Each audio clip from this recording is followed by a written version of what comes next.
I couldn't find a way, so I'll settle for one day to believe in you. Tell me lies. Tell me lies, tell me sweet little lies. Tell me lies, tell me lies. Oh no, no, you can't disguise. You can't disguise. Tell me lies, tell me sweet little lies. Although I'm not making friends, I hope that you understand there's a reason why. Close your eyes. No more broken hearts.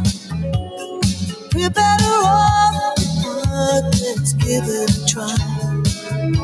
Tell me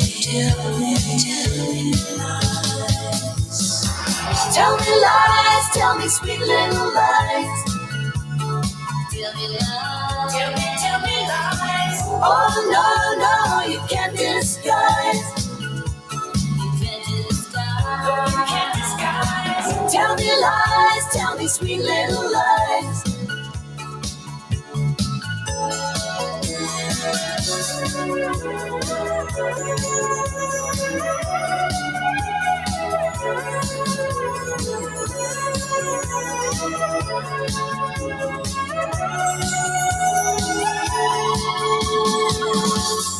If I could turn the page in time, then I'd rearrange just a day or two.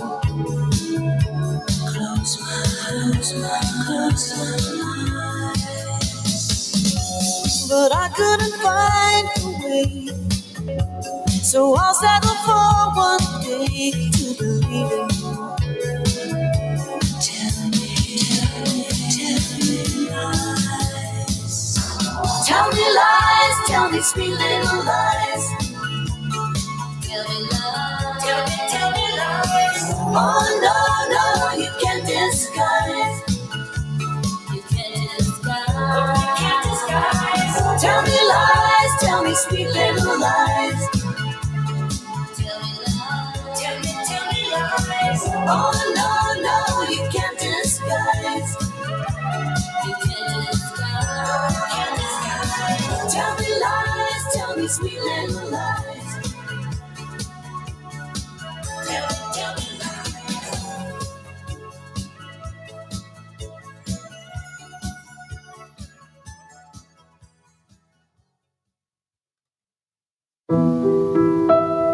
I hear him before I go to sleep and focus on the day that's been.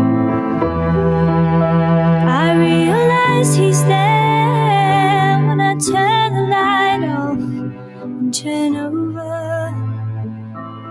Nobody knows about my man. They think he's lost on some horizon. And suddenly I find myself listening to a man I never known before, telling me about the sea. Hey. For his love's till eternity. Ooh, he's here again. The man with the child in his eyes. He's here again. The man with the child in his eyes.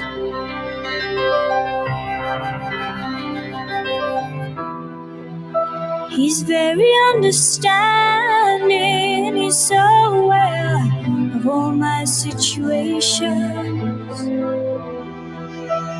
When I stay up late, he's always waiting, but I feel him hesitate. Oh, I'm so worried about my love. They say no, no, it won't last forever. And here I am again, my girl, wondering what on earth I would do.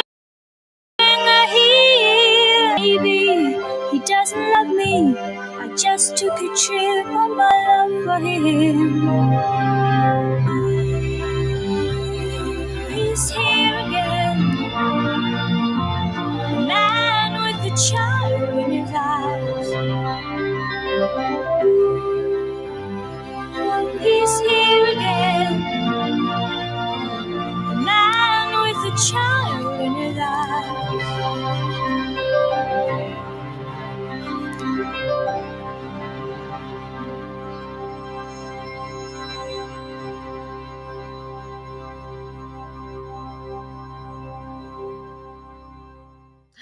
She is. I've got some bad news. Something's going on with my technology.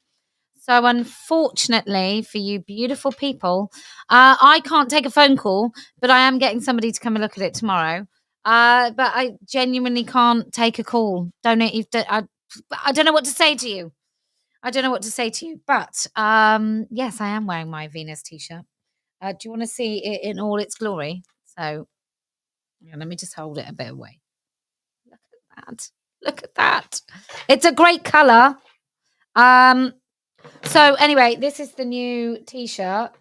And just especially for you,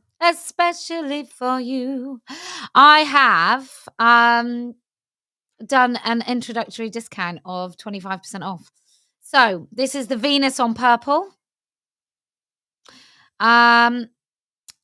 Again, Venus on purple. This is white gloss vinyl. And then this is fuchsia metallic. And this is purple diamante. I don't know what to say to you. Purple likes me. I'm not the biggest fan of purple. But I think you'll all agree. It's a good color. It's a good color. I think it's a blonde hair. I don't think I could have got away with it yesterday. Let me just, while we have a chat about this, let me just get this down. So if you click on that link there, it will take you to the t-shirt, and then you select whichever one you want. But it's great, right? It's great. I'm so pleased with myself. So we used to do this t-shirt a long time ago, and I haven't done it since we've been printing them here in Wiltshire. And I thought, well, I mean, the fuchsia is particularly lovely, but then I was thinking some of you ladies might not want to go to pink. So anyway, if you click on these codes here, it will take you to the t-shirt, and then you can help fund everything we do, because it's a funny old week, isn't it? There's lots of great things happening. I mean, we say great things. There's lots of people worried about the next general election that are saying some things that they should have been saying for the last 5 years. And that we still have a government that's presided. Well, we've had both Labour and Conservatives have been in power and have been supporting the GRA. So I don't know about you. I don't feel like being that generous just because somebody way down the food chain is trying to get themselves a seat in October, November, whenever they call the general election. But I'm suspicious. Anyway, look at that. Look at that. KJK. Oh, will you? One moment, people. This is... Can you hear those birds? Anyway, so here we are. I thought... so anyway, I can't take a call, which is really annoying. Well, I could, but nobody else would hear. So I'd just be having chats with people. But yeah. Anyway, this is what we're going to do here at Let Women Speak. We are continuing.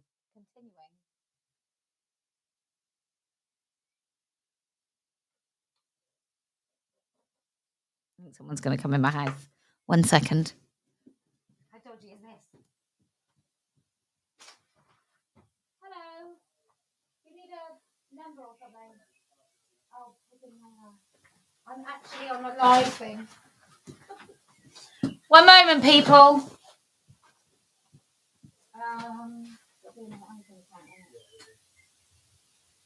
You can press the button to get out.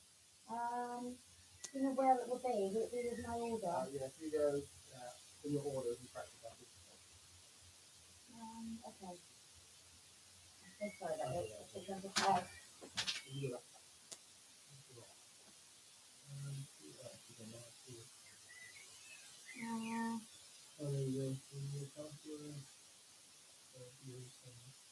Message centre.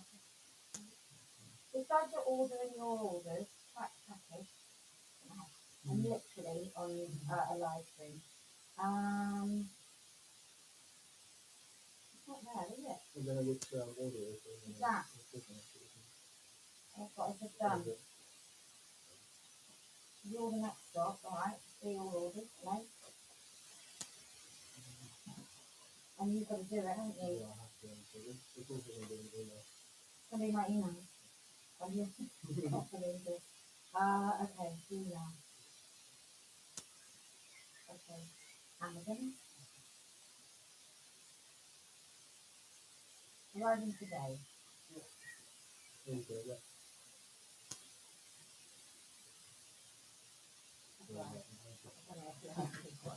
Cheers.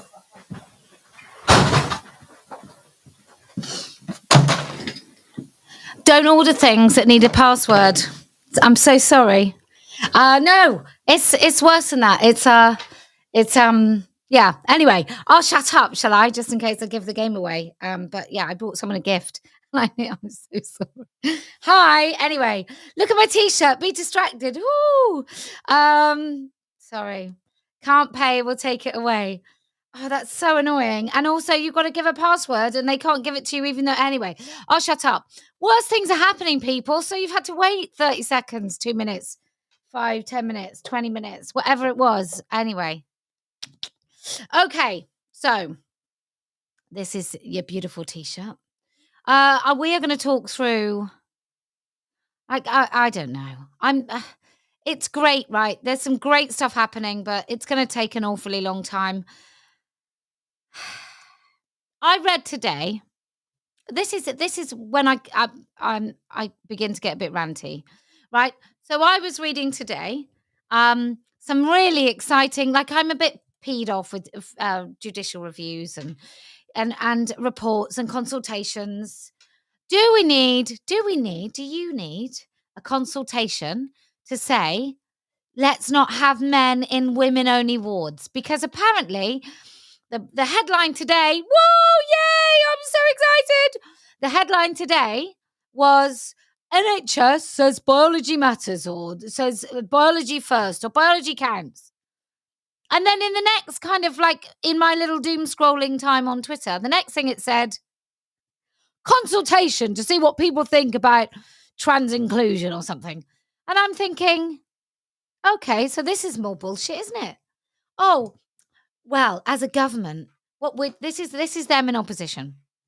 As a government, we put a consultation out to find out, we were interested in women's concerns, not for the 15, 25 billion years we actually were in power, but when we realized that we weren't going to be in power anymore. So what we did is we put a consultation out to go, do you like men in women-only wards? Do you like men in women-only wards? Just trying to find out because we've said biology matters, but actually we don't mean it. So we're just trying. And I'm just like, make up your minds. I don't believe any of you. I just don't. There's a women-only ward. Is there? Okay. Who's on it?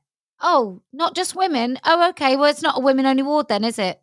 No, it's not, is it? It's not a women-only ward. No.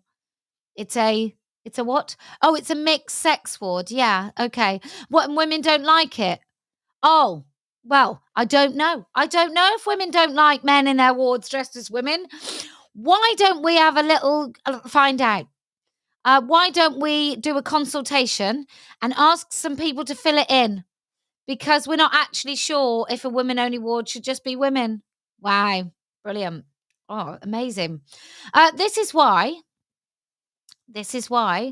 I just think this is all bullshit.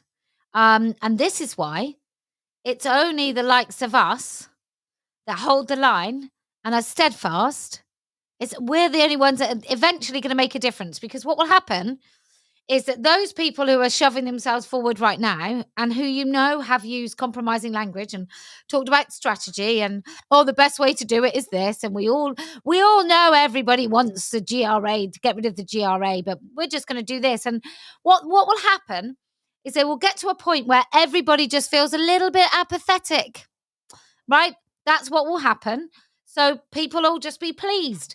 It's like, if you're really, let's say you're really, really hungry and you're going out for dinner. Oh my God, you're so, come about sort of 12:30, you're thinking, do you know what? My dinner's at 6, so it's going to be a big meal. I'm going to hold out. I'm so starving hungry. Oh, I'm looking forward to, I don't know, I'll have some French onion soup and some beautiful dripping cheese and some brioche. And then after that, I might have a juicy steak. I'm going to have it like medium rare. Maybe I'll have a blue cheese sauce. And maybe some fried sprouts, and I'm so hungry. And then what you do about 3:00 is you go, do you know what? I'll just have a sandwich because I'm so hungry. It's not going to spoil my dinner. I'll just have a sandwich. And then do you know what you do? You eat that sandwich because you're so damn hungry. Come dinner time, couldn't give a shit. You don't care. You don't want it. You're not hungry anymore. There's no such thing as hunger. You're quite satisfied with that sandwich. It's all you wanted all along. You're just really hungry. You weren't really holding out for the steak and the French onion soup and the lovely like raspberry ganache dessert or whatever. You weren't really hungry for that at all. You were just like, it's fine to have a sandwich mid-afternoon. That's all you wanted in the first place. Who gives a crap about dinner? Let's just all go home. Let's forget dinner was ever even on the cards. Let's forget about that steak. I'm not even thinking about the steak anymore. I'm just so full up of sandwiches. That's it. That's it. That's what's going to happen. That's what's already happened to some people. Oh, it's solved now. We're only going to experimentally block the puberty of some children. The game over now. Well, the government have now said that they know what a woman is. And the leader of the opposition has said that he also knows what a woman is. And it's fine that he pretended for years that he didn't know. It's fine. It's fine. It's fine. That's politics, isn't it? These people are in politics. They've got to compromise in politics. Oh, they're politicians. No, they don't have to have any convictions. We're absolutely fine. I'll tell you what, let's just all go home. Yeah, all right. My child's still online and they still see men getting their dicks out, and it's fine. It's fine. It's fine that school lied to me about my kids. That's fine now because they know that they lied. They said they lied. It's fine. I mean, it's not fine for me, but it will be fine for loads of people. It'll be fine because there's some safe hands. And they've been talking about male bodies for ages. They know what a man is because, they say that it's a male person with a male body. And a male puberty. So we're all good now. Let's all go home. How did it happen? Well, let's have a look at the mathematician, not biologist, Carol Vorderman. Now, this Sunday sees the series finale of Butterfly, which follows the story of 11-year-old Max, who identifies as a girl and wants to live her life as Maxine. Its portrayal of the daily difficulties trans people face has seen the show hailed as one of the most important programmes on television right now. Oh, this is not aged well, has it, Carol? God, if only this programme could have as much filters and surgery as Carol Vorderman, we'd all be all right, wouldn't we? I'm joined now by just some of the people who helped to inspire the series. 12-year-old Poppy. And Dr. Mengels.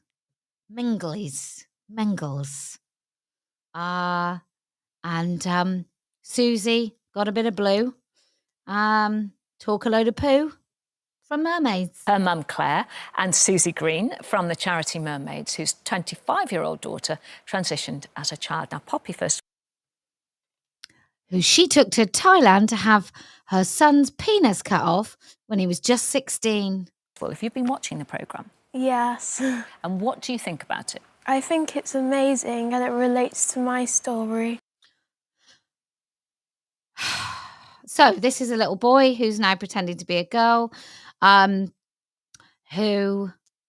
doesn't exactly sound neurotypical, would it be fair to say? Or sounds like they've had their puberty blocked and it has some sort of delay in development. And how old were you when you transitioned, Poppy? I was 9.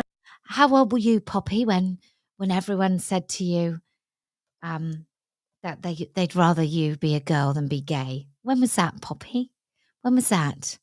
Okay, yeah, I'm fully on board with this. My name's Carol Vorderman, and when I do algebra, I just mix up all the X's and the Y's because I'm just a charlatan. 9 years old. So just about 3 years ago? Yeah. Yeah. And how was that? How were your school friends in primary school when that happened? Well, they were all told that they had to go along with it, otherwise they would get kicked out of school and punished severely. Well, they weren't surprised at all. They sort of just knew, but now... Does that sound like maybe Poppy's parents put Poppy in a brand new school and pretended Poppy was a girl to all the kids? Wow. That's a lot of... Doing that to a child, that lie, right? This is... So, mutilating a kid's body, horrendous. Horrendous, evil, vile, should be criminalised. You should end up in prison as a child abuser. Whether you're the doctor, the therapist, the teacher, the parent, whoever you are. Anybody who has any influence over a child in which they endorse the idea that you can be born in the wrong body is an evil, predatory criminal, as far as I'm concerned. And I don't care if you're too stupid and your parents and you're going along with it. I don't actually think that gives you any excuse whatsoever, right? Number one. But what I always think about these kids, because these kids are convinced, right? They're convinced sometimes that they're the target of great persecution, that they are incredibly important. They have this pull where everyone tells them, all the adults around them online, their mum and dad consistently keep up to this story that they should be thinking about suicide, and also that everybody hates them. So that's a pretty horrendous burden for a child. And then in addition to that, they have to lie to everyone. And so what they have to live with is the feeling that any second now, that lie is going to be found out and they will be known to be a liar. And so what they have to do is they have to play act, because there'll be so many things that they can't say. Now, I don't know about you, but I'm the sort of person that if I'm in a conversation with someone and let's say something horrendous, let's say they've just lost their parent, right? And I'm in a conversation with them, I can guarantee that any word at all around illness or death that I would normally casually say, I'm then really acutely aware. So I'm sure we all do that, right? So we all might say, oh my God, I'm dead tired. Oh, I slept last night, I was dead to the world. And just all of a sudden, you are acutely aware about all the words that you use that are anything about illness or death. And those words might be words that you normally say all the time and think nothing of. But as soon as they mean something, as soon as they're very, very weighted, everything just becomes a focus on that. So then this chart, and bearing in mind, girls and boys talk about girls and boys all the time.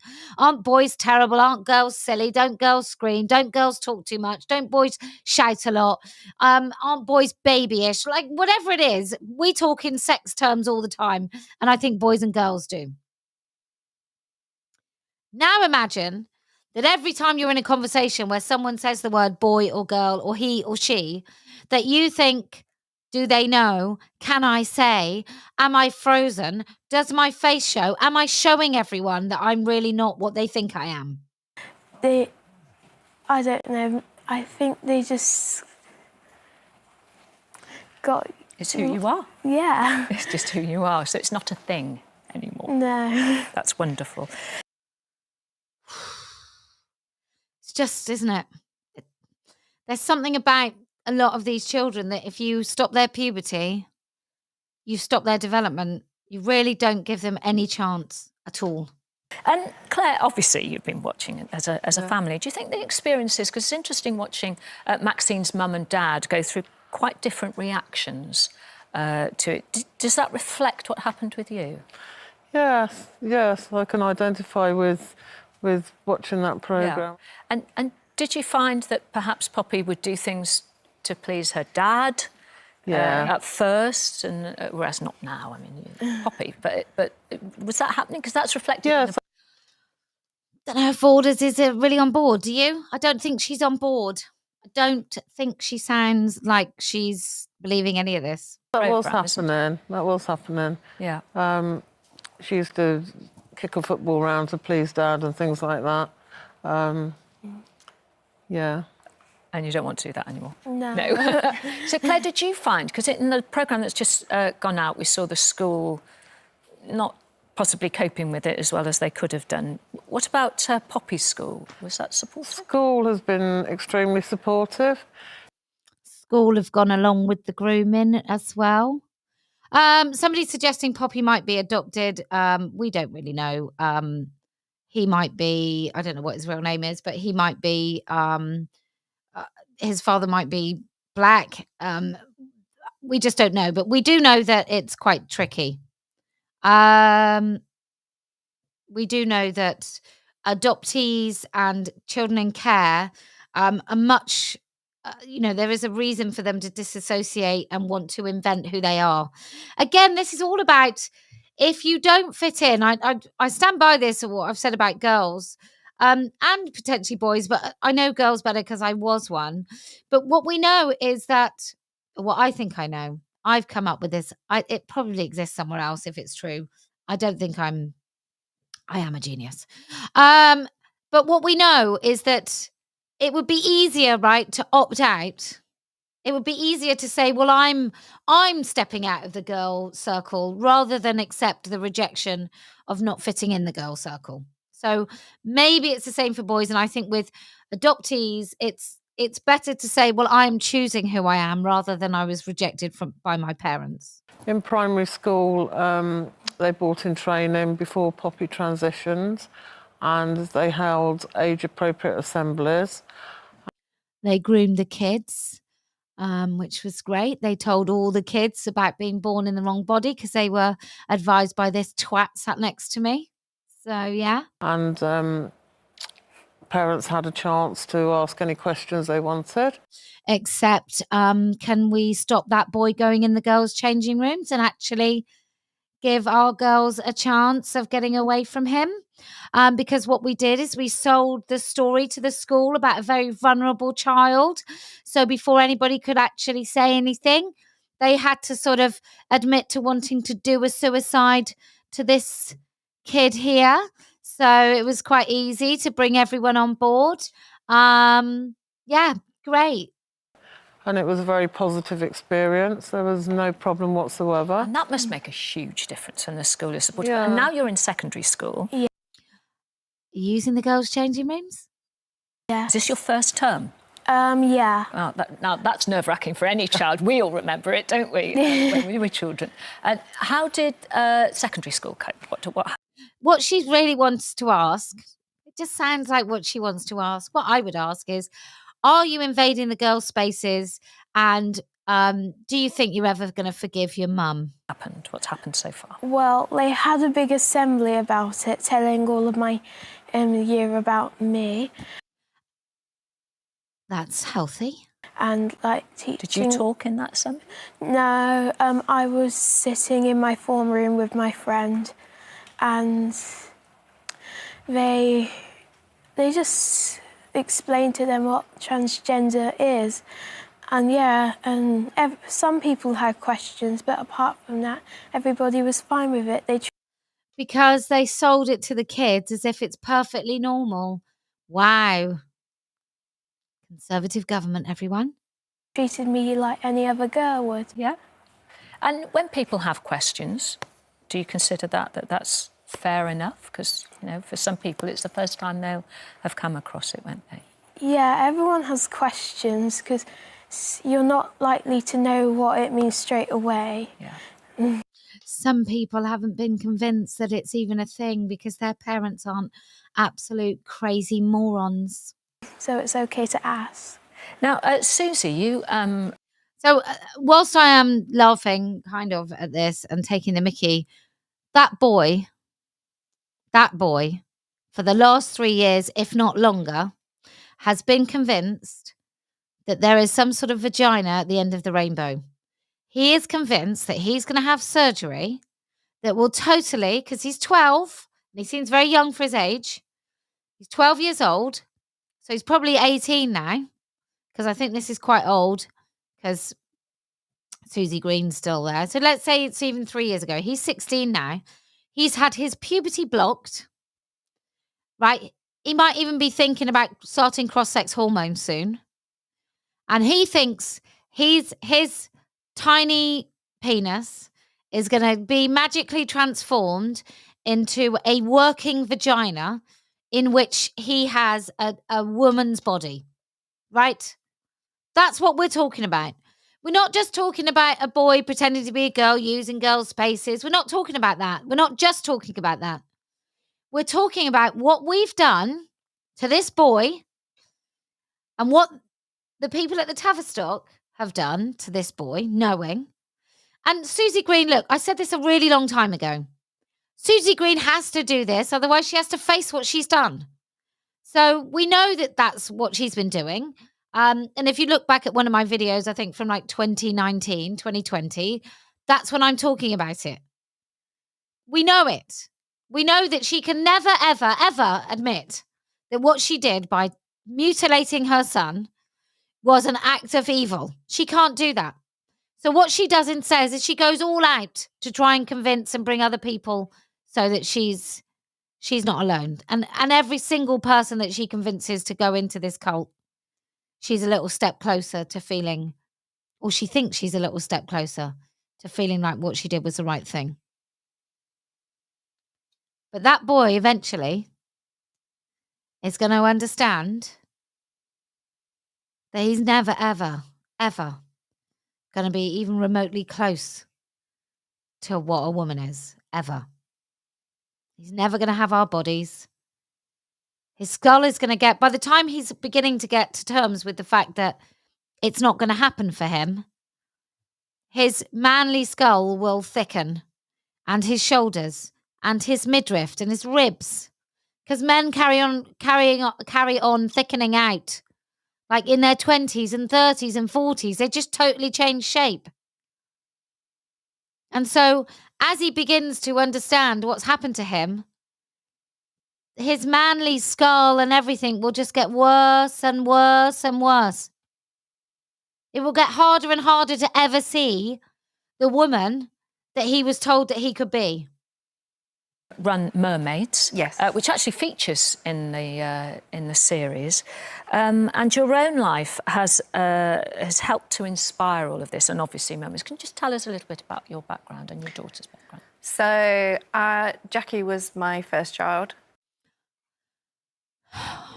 His dad thought he was going to be gay. We just said no.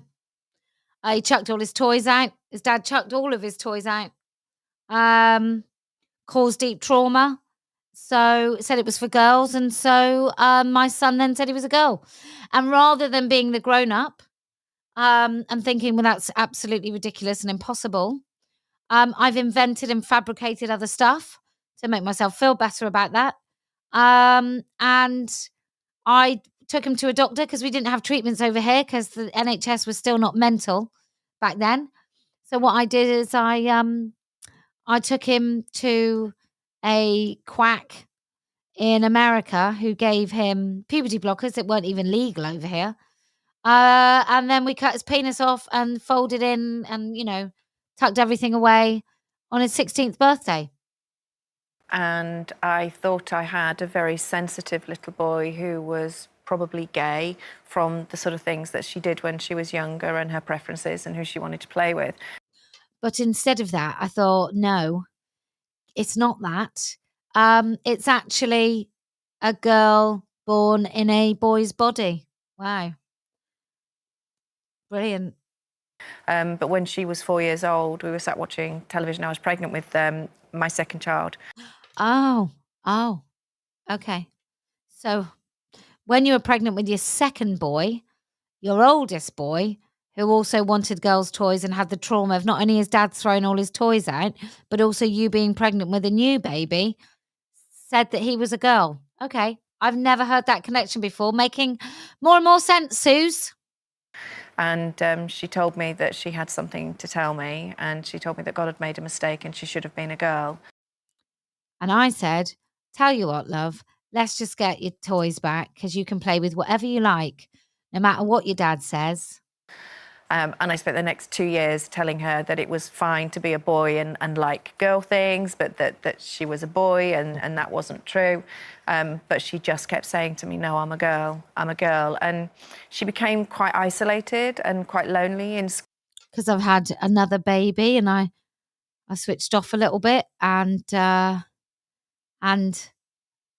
his dad, which, you know, I've not mentioned in this, threw out all her toys. Do you remember? Threw out all of her toys. School, I think, as she started to recognise the fact that, you know, nobody else felt the way that she did. And when she was 6, she asked me when she could have the operation, and that's when I reached out, really, and that's when I found Mermaids. And because it's really normal for children to think they can have their own penis cut off. Made probably one of the most pivotal calls ever I would make in my life, to phone up the helpline and speak to somebody, and cried throughout the conversation. But it was such a relief to talk to somebody else who knew what I was going through as a parent, and it helped me then to support Jackie better. You know, parents who support their kids have been depicted as, what is it, quinoa-eating snowflakes who are, you know, pushing an agenda on their children. Quinoa, maybe.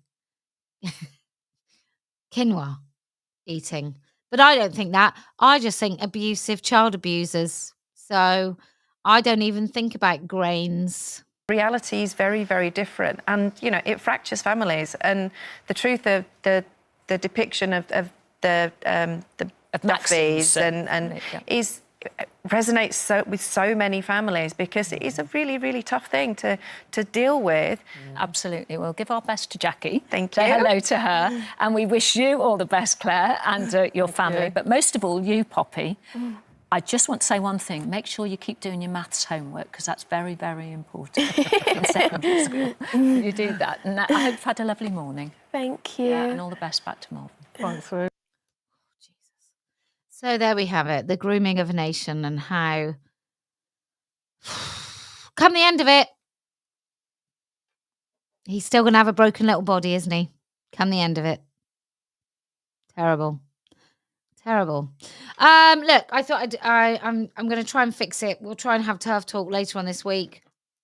If not tomorrow. Let's hope. So, okay. If you, beautiful, beautiful people, can keep speaking the truth, get yourself one of these. I'm just going to put this up again. Look, if you can help at all, by getting some of this, especially you Americans, if you can go to the American store, and you can help us, you can buy a ticket to the Oklahoma event, or the Spain event, or any event, and we'll be doing the other event party really soon. But if you can do that, then I promise we will win. If you can remember that even though it might feel victorious, we still have a long way to go, then I promise we will win. And you know why else are going to win? Well, frankly, because I never lose.